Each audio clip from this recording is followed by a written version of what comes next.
Hello, welcome back to the accountable YouTube channel. जैसा कि आपको पता है कि अभी साइंस का जो है सीरीज चल रहा है अपना सेट एग्जाम को देखते हुए। हम 3 सेट कर लिए हैं, आज हम चौथा सेट के ऊपर बात करेंगे, ठीक है। और ये जो है आप ऑब्जेक्टिव का लास्ट सेट है, क्लियर। इसके बाद जो हम 1 शॉट वीडियो लाएंगे जिसमें है पूरा चैप्टर को अच्छे से एक्सप्लेन किया जाएगा एग्जाम को देखते हुए। जो भी क्वेश्चन आने वाला है एग्जाम में उसको हम अब चैप्टर बाय चैप्टर देखने की कोशिश करेंगे अगले वीडियो से, क्लियर। तो ये जो है अपना ऑब्जेक्टिव का आज लास्ट क्लास है, ठीक है। तो आज जो है अपना ये पार्ट 3 है और अपना जो है सेट 4 है, क्लियर। तो आज हम देखेंगे, क्लियर। तो पहला क्वेश्चन देखते हैं कि पहला क्वेश्चन अपना क्या है। तो पहला क्वेश्चन जैसे हम देखें तो पहला क्वेश्चन अपना बोर्ड पे दिया हुआ है। पहला क्वेश्चन बोर्ड पे दिया हुआ है कि ऑक्सीजन गैस के एक अणु के 2 परमाणु के बीच कितने आबंध पाए जाते हैं। कहता है जो ऑक्सीजन का अणु होता है, ऑक्सीजन के अणु के 2 परमाणुओं के बीच में कितना आबंध, आबंध का मतलब होता है कितना बॉन्ड पाया जाता है, मतलब कितना बंध पाया जाता है। आबंध का मतलब क्या होता है, बंधन।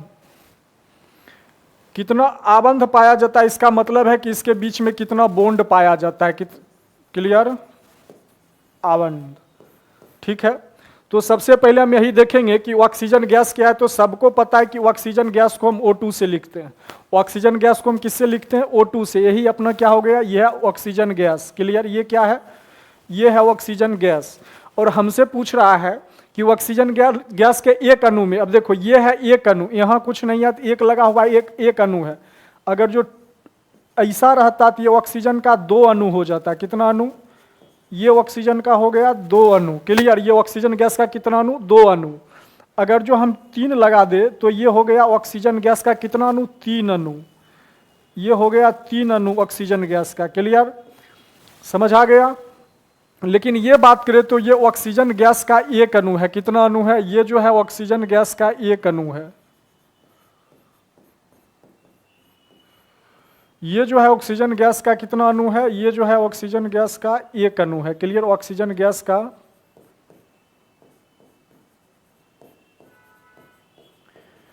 ये जो है अपना ऑक्सीजन गैस का एक अणु है। तो पूछ रहा है कि ऑक्सीजन गैस के एक अणु में कितने आबंध होंगे। तो सबसे पहले देखो ऑक्सीजन, 2 ऑक्सीजन है।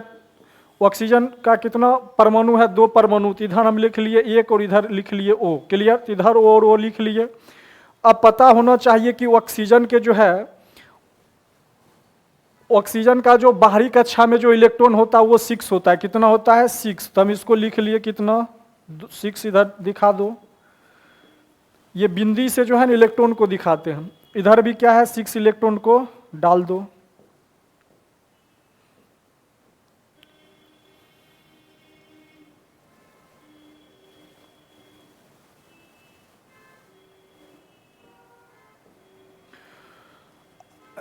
अब इस ऑक्सीजन परमाणु को, ठीक है, अस्थाई होने के लिए कितना इलेक्ट्रॉन चाहिए, 8। लेकिन इसके पास है कितना, 6 इलेक्ट्रॉन। तो ये 2 इलेक्ट्रॉन क्या करेगा, इससे क्या कर लिया, इससे साझा कर लिया, क्लियर। अब इसके बाहरी कक्षा में कितना इलेक्ट्रॉन हो गया, 8। इसका मतलब क्या है कि ये ऑक्सीजन का परमाणु अस्थाई हो गया। इसको भी अस्थाई होने के लिए क्या चाहिए, इस ऑक्सीजन को भी अस्थाई होने के लिए बाहरी कक्षा में चाहिए 8 इलेक्ट्रॉन। अभी 6 है और ये क्या कर लिया, 2 इससे ले लिया, क्लियर। तो हम जैसा देख रहे हैं कि 2 ऑक्सीजन के बीच में 2-2 इलेक्ट्रॉन का क्या हो रहा है, साझेदारी हो रहा है। 2 ऑक्सीजन परमाणु के बीच में, 2 ऑक्सीजन परमाणु के बीच में 2-2 इलेक्ट्रॉन का साझेदारी हो रहा है। जब 2-2 इलेक्ट्रॉन का साझेदारी हो रहा है तो हम इसी को कैसे लिख सकते हैं, ऐसे लिख सकते हैं, क्लियर। तो इसका मतलब क्या है कि 2 ऑक्सीजन परमाणु के बीच में, 2 ऑक्सीजन परमाणु के कितना आबंध है, 2 आबंध है। कितना आबंध है, 2। तो अपना आंसर क्या हो गया, अपना आंसर हो गया ख, क्लियर। चलो अगले क्वेश्चन पे चलते हैं। तो ये हो गया 2 आबंध वाला, क्लियर। आगे चलते हैं। अगला जो क्वेश्चन अपना है, अगला क्वेश्चन है कि यशद पुष्प क्या है, मतलब फिलोसफर ऊल। यशद पुष्प का बात करें, फिलोसफर ऊल, तो इसको जिंक ऑक्साइड को हम क्या बोलते हैं, जिंक ऑक्साइड को हम बोलते हैं यशद पुष्प, क्लियर। आगे चलते हैं। मतलब जब जिंक को ऑक्सीजन से जलाया जाता है, जब जिंक धातु को ऑक्सीजन की उपस्थिति में जलाया जाता है, क्लियर। तो जलाने के बाद जो उसका राख बनता है, उसका जो राख बनता है उसी को हम बोलते हैं फिलोसफर ऊल, क्लियर। तो जिंक ऑक्साइड क्या हो गया, अपना आंसर हो गया। अगला क्वेश्चन चले तो अगला क्वेश्चन क्या है कि उच्च वाष्यीय अम्ल के सोडियम लवण क्या कहलाते हैं। तो उच्च वसीयलम के जो सोडियम लवण होंगे वो क्या कहलाएंगे, वो कहलाते हैं साबुन। के क्या कहलाते हैं, साबुन। तो साबुन जो होता है मुख्य रूप से सोडियम लवण या पोटासियम लवण से मिलके बना होता है। क्लियर, तो ये बात याद रखना है, ठीक है। तो इसका आंसर क्या हो जाएगा, साबुन। अगला क्वेश्चन चलते हैं। अगला क्वेश्चन जो है, निम्नलिखित में से कार्बोनल समूह का अब कार्बोनल का मतलब क्या है, तो ये जो है हाइड्रोकार्बन जब पढ़ा होगा तो उसमें पढ़ा होगा फंक्शनल ग्रुप के बारे में, मतलब समूह के बारे में, ठीक है। तो उसी में एक है कार्बोनल समूह। तो कार्बोनिल समूह का जो संकेत होता है वो क्या हो जाएगा, COO। क्या हो जाएगा, COO। क्लियर, इसका मतलब क्या है कि कार्बन और ऑक्सीजन के बीच में कितना बंध है, 2 बंध। कितना बंध है, 2 बंध। क्लियर, ये या इसको हम कीटोन भी बोलते हैं, इसको हम क्या बोलते हैं, कीटोन भी बोलते हैं,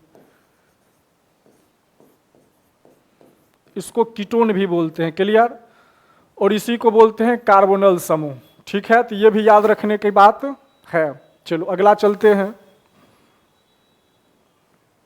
यहां जो है डबल बॉन्ड याद रखना है। चलो इसके अलावे एल्कोहल का क्या होता है, तो एल्कोहल का जो होता है, एल्कोहल को याद रखना है। एल्कोहल को सिंगल बॉन्ड OH होता है, ये भी याद रख लेना है। क्लियर, इसके अलावा एल्डिहाइड का याद रखना है। एल्डिहाइड, एल्डिहाइड का याद रखना है CHO। एल्डिहाइड का क्या याद रखना है, CHO। क्लियर, कार्बोऑक्सिलिक एसिड का क्या याद रखना है,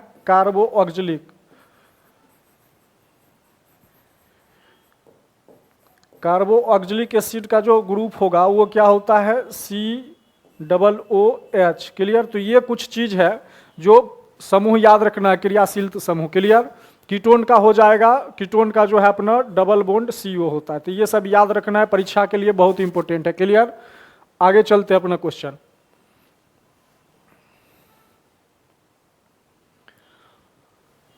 आगे जो क्वेश्चन दिया हुआ है, आगे क्वेश्चन है निम्नलिखित कार्बनिक यौगिकों में कौन सा यौगिक एल्काइन है। क्या है, एल्काइन। तो अपना पूछ रहा है कि कौन सा जो है क्वेश्चन में एल्काइन ग्रुप का है, कौन सा, एल्काइन। सबको पता होगा कि जो ये कार्बनिक यौगिक होते हैं, कार्बनिक यौगिक, वैसा यौगिक जो कार्बन से मिलकर बना होता है उसी को हम क्या बोलते हैं, कार्बनिक यौगिक। क्लियर, अब कार्बनिक यौगिक जो होता है मुख्य रूप से 3 तरह का हो सकता है, एल्केन, एल्कीन और एल्काइन। एल्केन, एल्कीन और एल्काइन। तो अपना क्या पूछ रहा है, सबसे पहले हम यही देख लेते हैं कि ये जो एल्केन है, कौन सा, एल्केन,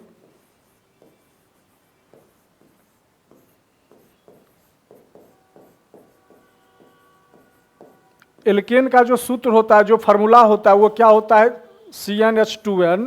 क्या होगा, CnH2n+2। क्लियर, इसके अलावा याद रखना है एल्कीन के बारे में। तो एल्कीन का जो सूत्र होता है, एल्कीन का जो होगा वो क्या होता है, CnH2n। इसके अलावा एल्काइन का जो होता है,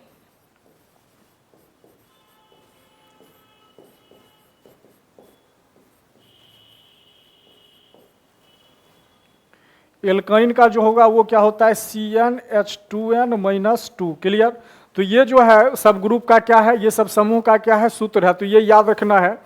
n बराबर होता है नंबर ऑफ कार्बन। n बराबर क्या होता है, n बराबर क्या होता है, कार्बन की संख्या।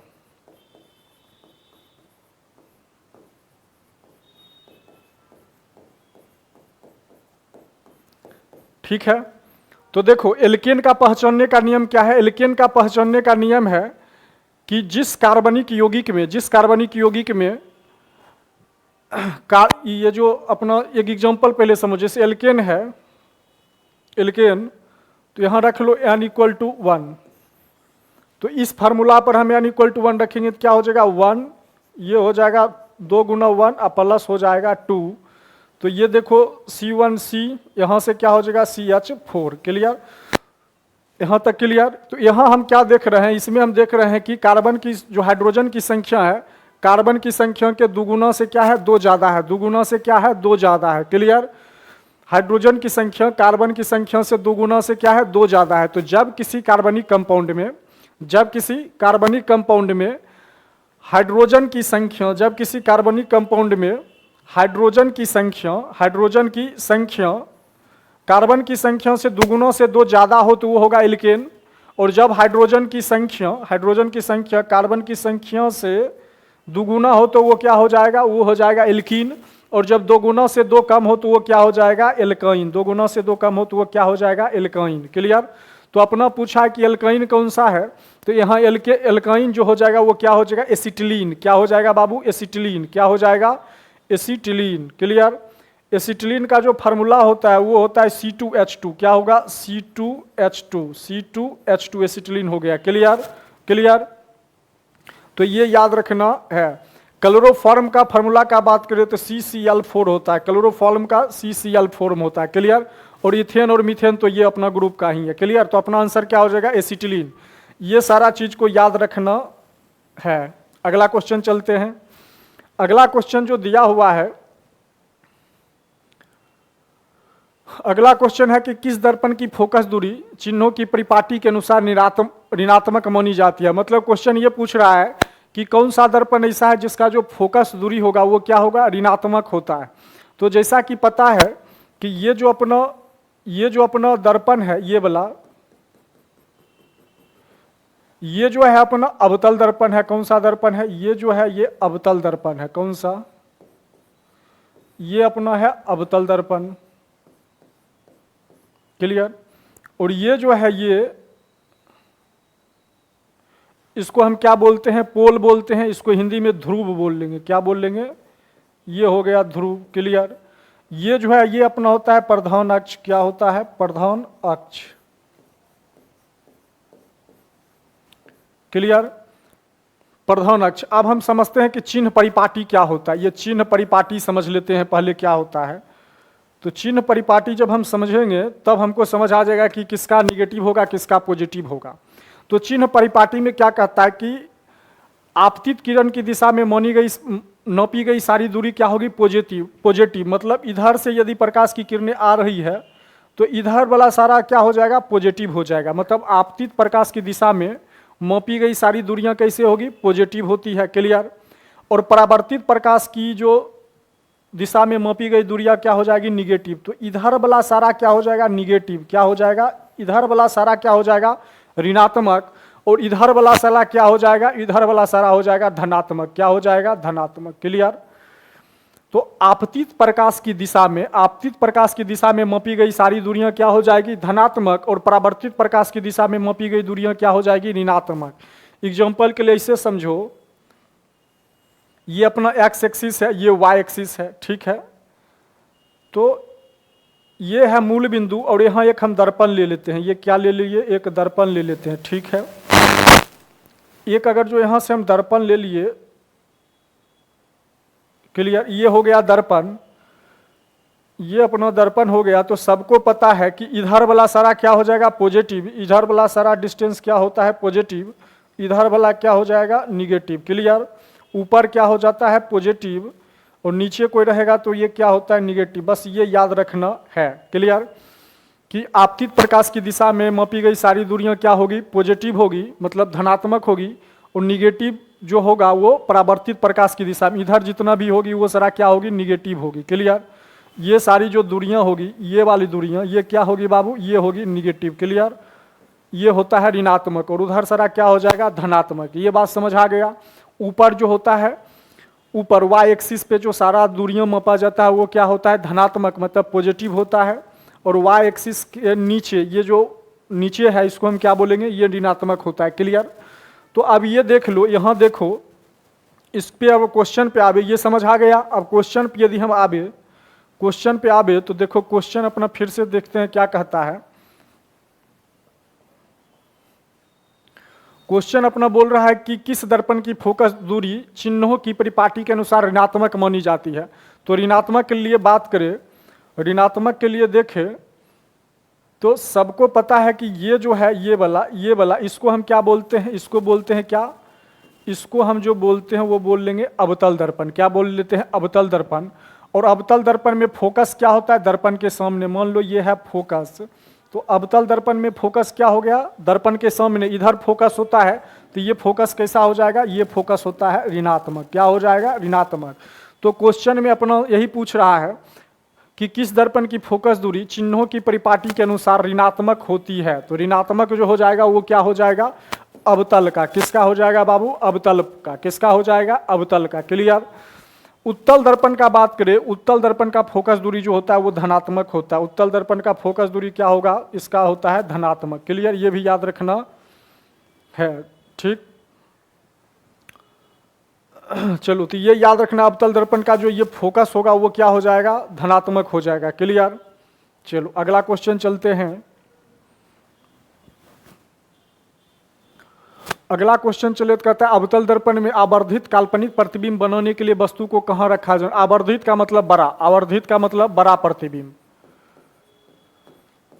बड़ा। ठीक है, कहता है कि अवतल दर्पण में वस्तु को कहाँ रखा जाए कि आवर्धित और प्रतिबिंब और आवर्धित भी बने और काल्पनिक भी बने। आवर्धित का मतलब है कि वस्तु से प्रतिबिंब क्या होना चाहिए, ज्यादा ऊंचा होना चाहिए। क्लियर। तो जब हम वस्तु को मान लो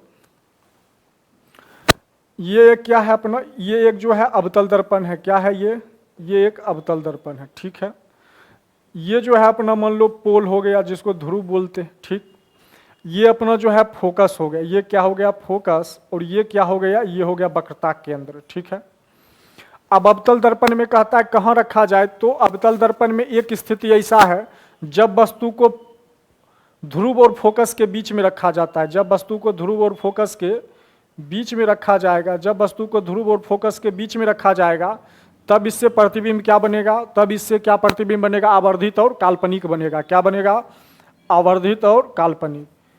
जैसे देखो, जब प्रकाश की आपतित किरणें जब प्रधान अक्ष के समांतर जाती है तो टकराने के बाद फोकस से जाएगी। क्लियर। इसके अलावा जब पोल से जाती है तो जिस एंगल से गई उसी एंगल से आ जाएगी। इसको अगर जो पीछे बढ़ा दो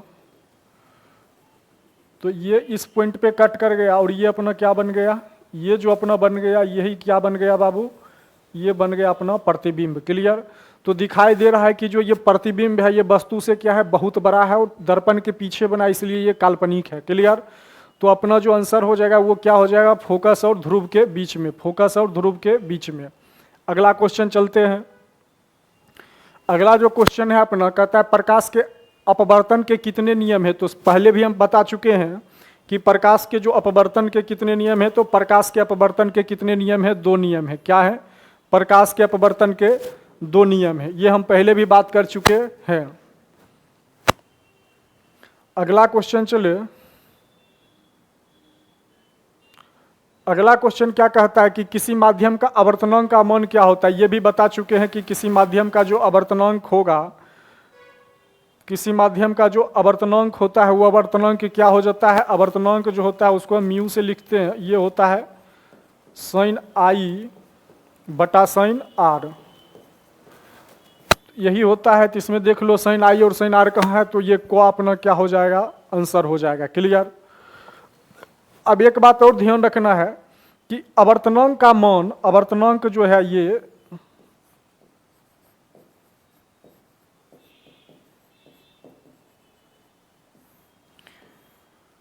आवर्तनांक का मान अगर जो ज्यादा होगा तो इसका क्या मतलब है कि माध्यम क्या होगा, घना होगा। अगर आवर्तनांक का मान क्या होगा, ज्यादा होगा तो माध्यम क्या होगा, घना होगा। क्लियर।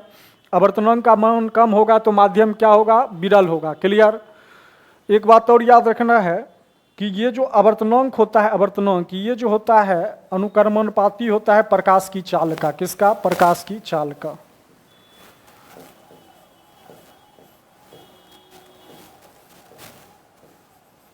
ये भी याद रखना है कि ये जो आवर्तनांक होता है ये अनुक्रमणपाती होता है किसका, प्रकाश का चाल का, प्रकाश का चाल का। क्लियर। ये भी याद रखना है।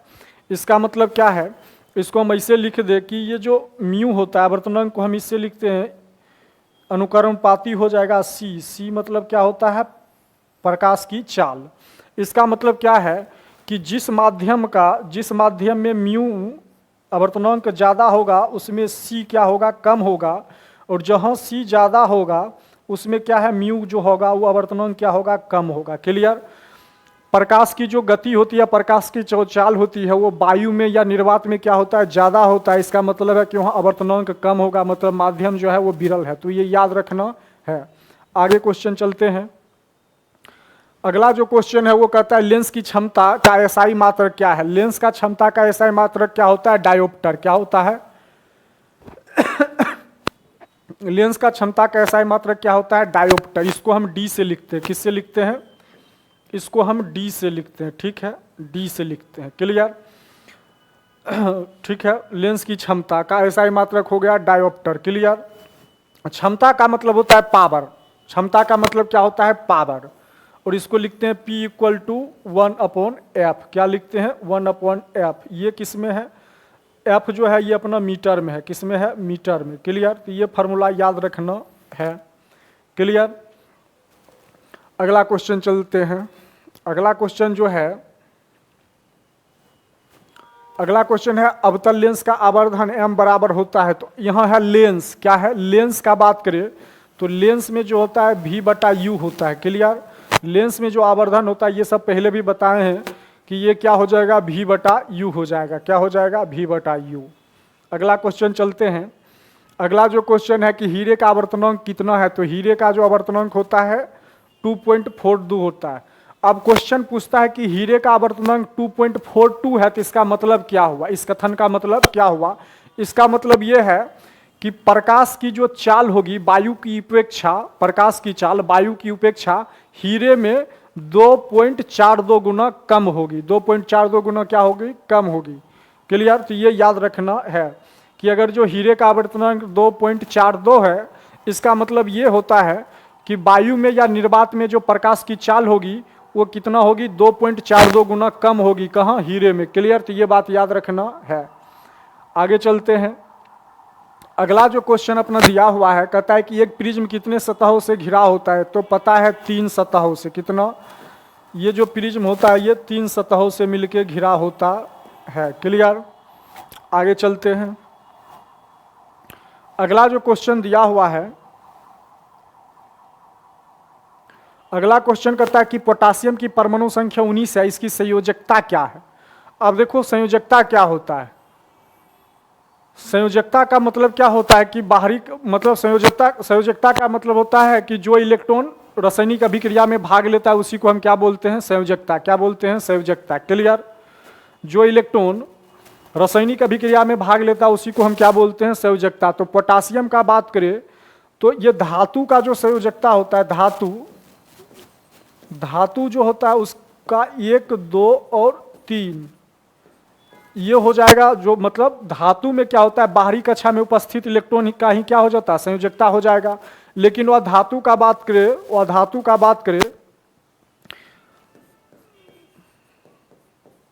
धातु का जो संयोजकता होता है बाहरी कक्षा में उपस्थित इलेक्ट्रॉन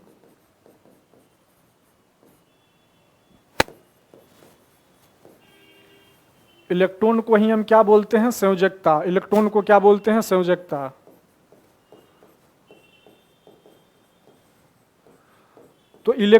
तो धातु का बात करें तो धातु में जो संयोजकता होता है वो बाहरी कक्षा में उपस्थित इलेक्ट्रॉन की संख्या ही होता है। लेकिन वह धातु का बात करें तो अधातु में क्या हो जाएगा? अधातु का जो संयोजकता निकालना है तो याद रखना है कि 8 माइनस बाहरी कक्षा में उपस्थित इलेक्ट्रॉन, 8 माइनस बाहरी कक्षा में उपस्थित इलेक्ट्रॉन।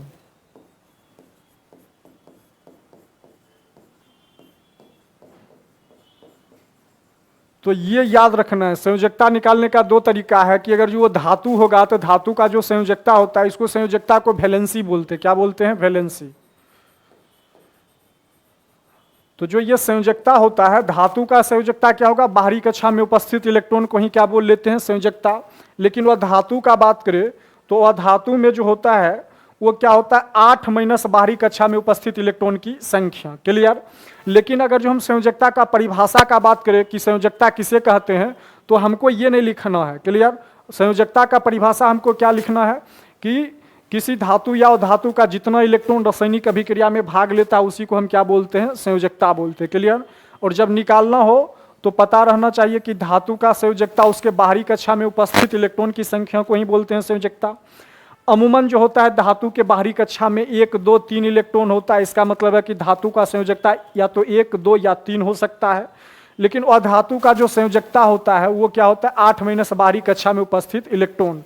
तो अधातु का यदि संयोजकता निकाले, एग्जाम्पल के लिए देखो अधातु एक ले लेते हैं, जैसे कार्बन क्या है अपना, अधातु है। कार्बन क्या है, अधातु है। इसकी परमाणु संख्या कितना होता है, 6। क्लियर। इसको हम 2 और 4 लिख सकते हैं। तो देख लो यहाँ इसके बाहरी कक्षा में 4 इलेक्ट्रॉन, और कार्बन क्या है, अधातु। इसका संयोजकता निकाले तो कैसे निकालेंगे, 8 माइनस बाहरी कक्षा में उपस्थित इलेक्ट्रॉन। तो इसके बाहरी कक्षा में कितना है, 4। तो यहाँ डाल दो कितना, 4। तो 8 में से 4 गया, कितना आ गया, 4। तो कार्बन का संयोजकता कितना हो गया, 4। तो जब भी तुमको अधातु का निकालना होगा संयोजकता, तो क्या करना है, 8 माइनस बाहरी कक्षा में उपस्थित इलेक्ट्रॉन की संख्या। चलो अब क्वेश्चन देखें, तो कहता है कि पोटासियम की परमाणु संख्या 19 है। पोटासियम की परमाणु संख्या कितना दिया है, 19। तो पूछ रहा है कि इसका संयोजकता कितना होगा। अब जिसको पता होगा वो तो 1 मिनट में सेकेंडों में निकाल देगा। जिसको नहीं पता होगा तो पहले तो यही पता करना है कि पोटासियम परमाणु संख्या जो है 19 है। क्लियर। तो इसका जो है विन्यास कैसे होगा, इसका विन्यास ऐसे लिख लो, 2, 8, 8 और 1। क्लियर। तो इसका देखो ये क्या हो गया, धातु। तो इसके बाहरी कक्षा में कितना इलेक्ट्रॉन, 1। और ये क्या है अपना, ये है धातु। और बताए हैं कि धातु का जो संयोजकता होता है वो बाहरी कक्षा में उपस्थित इलेक्ट्रॉन की ही संख्या होगा। तो इसका संयोजकता कितना हो जाएगा, 1। तो पोटासियम का क्या आंसर हो जाएगा, ये वाला। क्लियर, समझ आ गया होगा। अगला क्वेश्चन चलते हैं। अगला जो अपना क्वेश्चन है 65 नंबर।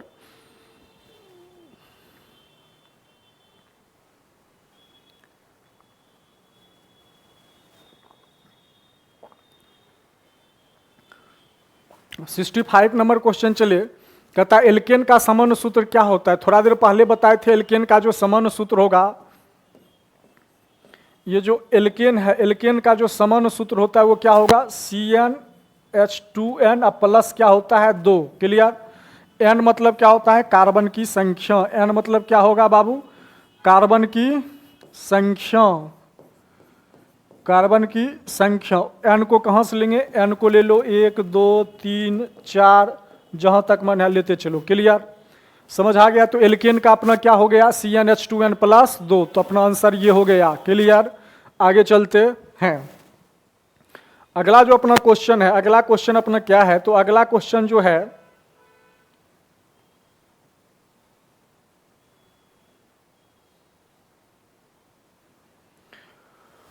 अगला जो क्वेश्चन है कि फ्लोरीन की परमाणु संख्या क्या है। तो फ्लोरीन सबको पता है कि फ्लोरीन के जो परमाणु संख्या कितना है, 9 है। कितना है, 9। क्लियर। फ्लोरीन एक तरह का गैस ही है। क्लियर। फ्लोरीन का कितना है, 9। आगे चलते हैं। अगला जो है अपना क्वेश्चन नंबर 17 कहता है कि कोई विलयन लाल लिटमस को नीला कर देता है। मतलब क्या पूछ रहा है कि कोई विलयन है जो लाल लिटमस को क्या कर दे रहा है, नीला कर देता है। तो इस विलयन का पीएच का मान कितना होगा।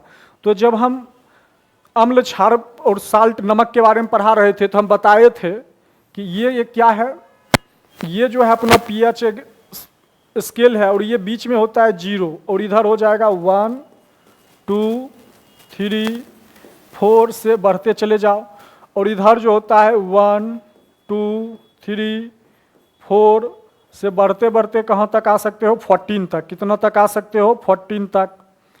ये 6 दे दो, 7, 8, 9, 10, 11, 12, 13, और ये हो गया बाबू 14। क्लियर। ये जो बीच वाला है ना, बीच वाला 0 कहाँ है, एक मिनट 0 नहीं बाबू, 7 क्या है, तो यहाँ डाल दो 7। तो ये जो 7 वाला है ना, 7 वाला, क्लियर, इसको हम क्या बोलते हैं, इसको हम उदासीन बोलते हैं। क्या बोलते हैं, उदासीन। उदासीन। Clear, neutral. इसका मतलब क्या है कि जिसका पीएच का वैल्यू 7 होगा, जिसका पीएच का मान क्या होगा, 7 होगा, वो न तो अम्लीय होगा और न ही क्या होगा, क्षारीय होगा। न ही अम्लीय होगा और न ही क्षारीय होगा। क्लियर, न ही अम्लीय होगा और न ही क्षारीय होगा। लेकिन यदि कोई 7 से इधर बढ़े, क्या बढ़े, इधर बढ़े, 7 से इधर बढ़ रहा हो, इधर बढ़ रहा हो तो उसमें क्षारीय गुण बढ़ेगा। क्या बढ़ेगा? तो इधर जो है क्षारीय गुण क्या होगा? बढ़ेगा। इधर जो है वो क्या करेगा? क्षारीय गुण बढ़ जाएगा। क्षारीय गुण क्या हो जाएगा? बढ़ जाएगा। साथ से अगर जो इधर कोई चले क्लियर, तो इसका क्या होगा? अम्लीय गुण क्या होगा? बढ़ जाएगा। इसका क्या होगा? अम्लीय गुण बढ़ जाएगा।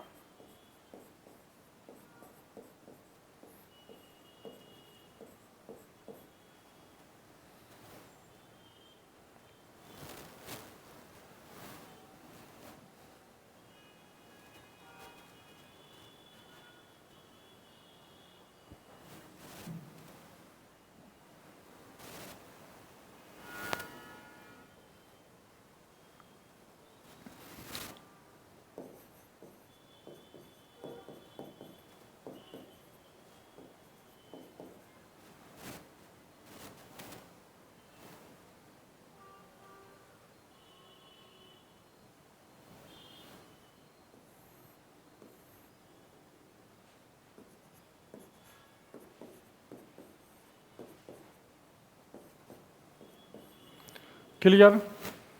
अब ये 7 से इधर जाएगा तो इधर क्या हो जाएगा? क्षारीय गुण बढ़ जाएगा। और 7 से इधर आ जाएगा तो ये क्या हो जाएगा? इधर अम्लीय गुण बढ़ जाएगा। क्लियर? तो कहता है कोई विलयन लाल लिटमस को नीला कर देता है तो इस विलयन का पीएच मान क्या होगा? अब लाल लिटमस से नीला हो गया तो इसका मतलब ये क्षारीय होगा। क्या होगा बाबू? क्षारीय होगा। तो इसका मान क्या होगा? 7 से ज्यादा हो जाएगा। क्या होगा? 7 से अधिक होगा। तो अपना आंसर क्या हो गया? ख। क्लियर? अगला क्वेश्चन चलते हैं। अगला जो 18 नंबर क्वेश्चन है, 18 नंबर क्वेश्चन, अगला जो 18 नंबर क्वेश्चन है वो क्या बोल रहा है? 18 नंबर क्वेश्चन क्या बोल रहा है?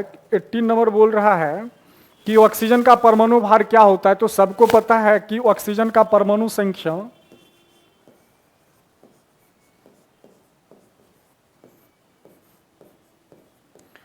ऑक्सीजन का परमाणु संख्या कितना? 8। और जब भार निकालना हो तो दुगुना कर दो, 8 दूना क्या हो जाएगा? 16। तो ऑक्सीजन का जो परमाणु भार होगा वो कितना हो जाता है? 16। 16। तो अपना आंसर क्या हो गया? ख। क्लियर? आगे चलते हैं। अगला जो 19 नंबर क्वेश्चन है क्या कहता है कि बॉक्साइट निम्नलिखित में किस धातु का अयस्क है? तो सबको पता है कि बॉक्साइट जो है वो किसका है? एल्युमिनियम का। किसका? एल्युमिनियम का। इसका परमाणु संख्या कितना होता है?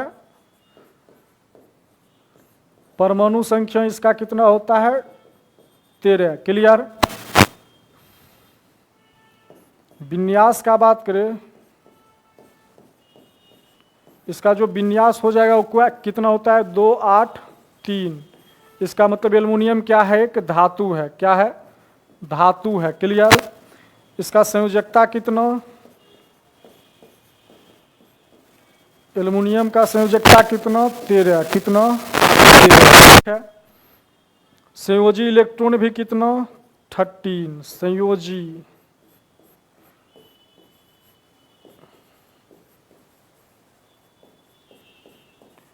इलेक्ट्रॉन भी 13। क्लियर? किस वर्ग में होगा? तो वर्ग है 13। ये आवर्त सारणी के किस वर्ग में?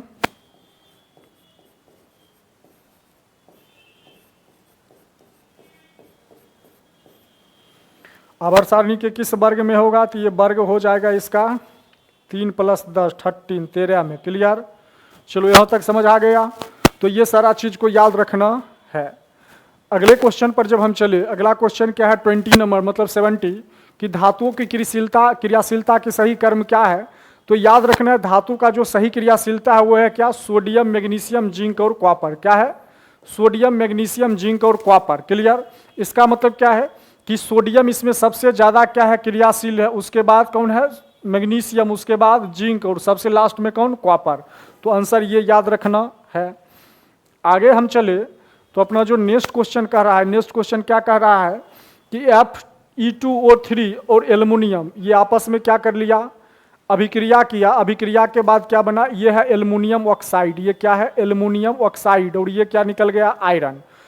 तो कहता है किस प्रकार की अभिक्रिया है? तो दिखाई दे रहा होगा कि ये एल्युमिनियम क्या कर दिया? एल्युमिनियम जो है यहाँ से ऑक्सीजन को क्या कर दिया? विस्थापित कर दिया। विस्थापित करके और उसका जगह ले लिया तो बन गया एल्युमिनियम ऑक्साइड, और एल्युमिनियम यहाँ से क्या हुआ, निकल गया। तो इस तरह की अभिक्रिया को क्या बोलेंगे, विस्थापन अभिक्रिया। क्या बोलते हैं, विस्थापन अभिक्रिया। चलो अगला क्वेश्चन। एक बात और याद रखना है कि ये जो एल्युमिनियम होता है ये लोहा से ज़्यादा क्रियाशील होता है। एल्युमिनियम जो है वो लोहा से ज़्यादा क्रियाशील होने के कारण ही क्या कर दिया, लोहा को उसके विलयन से उसको विस्थापित करके उसका जगह ले करके क्या बना लिया, एल्युमिनियम ऑक्साइड। अगला यदि हम क्वेश्चन चले तो अगला क्वेश्चन क्या है, अगला क्वेश्चन क्या कह रहा है कि कार्बन हाइड्रोकार्बन से संयोग कर बनता है। मतलब कह रहा है कि कार्बन जो है हाइड्रोजन, ये जो है यहाँ हाइड्रोजन होगा, क्या होगा, हाइड्रोजन।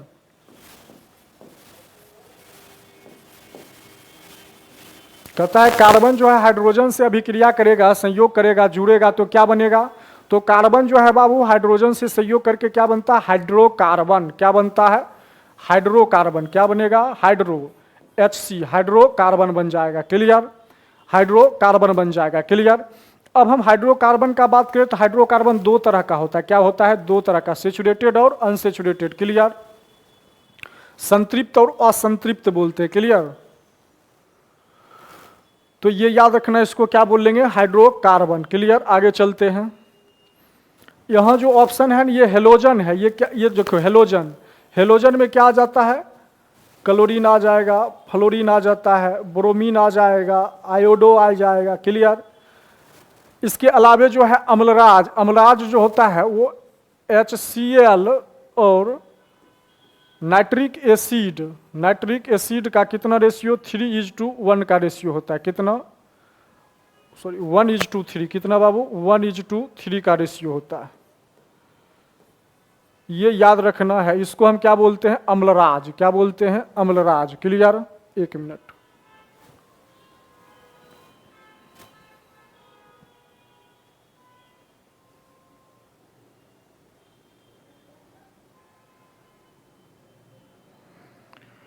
तो ये याद रखना है क्या, 3:1, ये अपना क्या हो जाता है, 3:1 का रेशियो हो जाता है। तो ये याद रखना है, ये भी इंपॉर्टेंट है, क्वारिजिया। क्लियर। चलो आगे चलते हैं। अगला जो क्वेश्चन है, अगला क्वेश्चन क्या कहता है कि बोरोन एवं एल्युमिनियम आवर्त सारणी के किस वर्ग में है। तो ये पूछ रहा है कि आवर्त सारणी के किस वर्ग में है, किस वर्ग में है। क्लियर। तो जब हमको वर्ग निकालना हो, वर्ग, तो ऐसा करो, तो वर्ग में क्या होता है कि बाहरी कक्षा में जिसमें 1 और 2 इलेक्ट्रॉन होता है तो उसी वर्ग में हो जाता है। किसमें, मतलब बाहरी कक्षा में,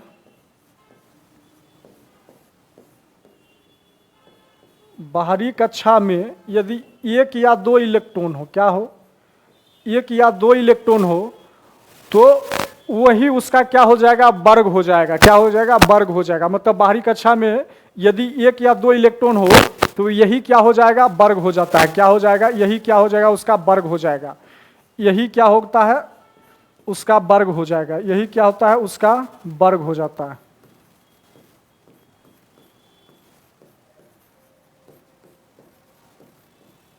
वर्ग होता है। क्लियर। एग्जाम्पल देखो, एग्जाम्पल देखे तो ये क्या है, अपना सोडियम है। क्या है, सोडियम। परमाणु संख्या कितना इसका होता है, 11। विन्यास लिखे तो क्या लिख सकते हैं, 2, 8, 1। तो सोडियम के बाहरी कक्षा में कितना इलेक्ट्रॉन, 1।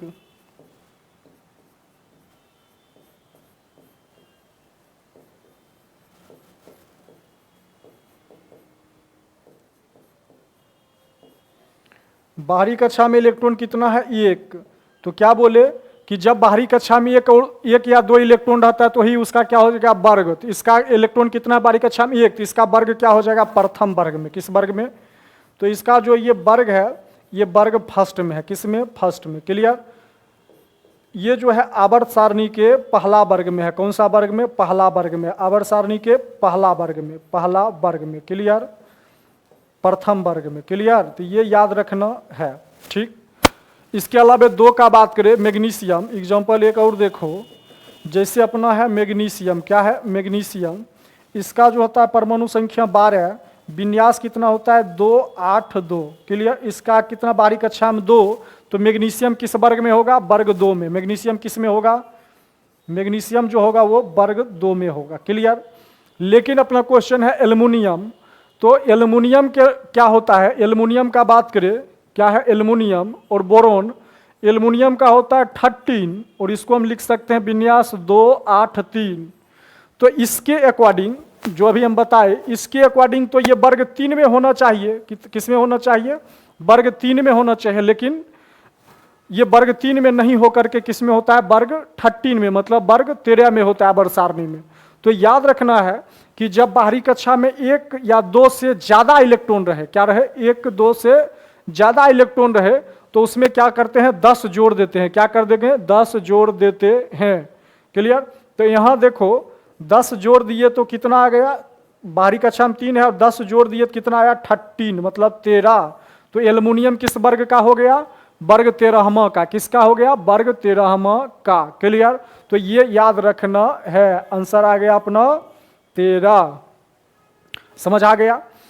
अब आवर्त का बात करें कि आवर्त किसमें होगा, तो आवर्त के लिए हम क्या देखते हैं, विन्यास देखते थे। यहाँ देखो कितना विन्यास है, 1 2 3, कितना है, 1 2 3। तो ये होगा आवर्त 3 में, लेकिन वर्ग क्या हो जाएगा, वर्ग हो जाएगा मेरा 13 मतलब 13। याद रख लेगा। चलो ये सब याद रखना है। अगला क्वेश्चन चलते हैं। अगला जो अपना क्वेश्चन है, अगला क्वेश्चन क्या है कि मूत्र का पीला रंग मतलब यूरिन, ठीक है, मूत्र का जो पीला रंग होता है किस वर्णक के कारण होता है, तो ये होता है यूरोक्रोम के द्वारा। किसके द्वारा, यूरोक्रोम। क्लियर। चलो अगला क्वेश्चन देखते हैं। अगला क्वेश्चन जो है, अगला क्वेश्चन कहता है कि बाघ उपभोक्ता है। ये भी हम बताए थे, बहुत डिटेल में बताए थे जब पोषी स्तर दूसरा या तीसरा वीडियो में जब हम बात कर रहे थे पोषी स्तर के बारे में, तो उसमें भी डिटेल में बताए थे कि बाघ जो है उपभोक्ता है कितना, तृतीय पोषी स्तर का, मतलब 3rd ट्रॉपिक लेवल का। क्लियर। अगला क्वेश्चन, अगला क्वेश्चन है 76। कौन सा नंबर, 70। तो अगला क्वेश्चन देखे तो कहता है पीतरस का शराब कहाँ होता है। तो एक्चुअल में पीतरस का शराब नहीं होता है, पीतरस बनता है कहाँ बनता है, यकृत में बनता है। कहाँ बनता है, यकृत में बनता है। और अग्नाशय में ये क्या होता है, जमा हो जाता है। अग्नाशय में क्या रहता है, जमा रहता है। तो याद रखना है यकृत, क्या याद रखना है, यकृत। क्लियर। तो ये यहाँ क्या होता है, पीतरस जो है यकृत में बनता है। पीतरस यकृत में क्या होता है,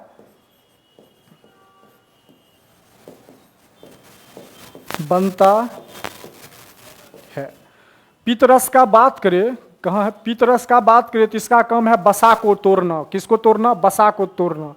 पीतरस का काम क्या होता है, बसा को तोड़ना। ठीक है, बसा को तोड़ना। ठीक है, याद रख लेना है। चलो अगला क्वेश्चन चलते हैं। अगला क्वेश्चन चलते हैं।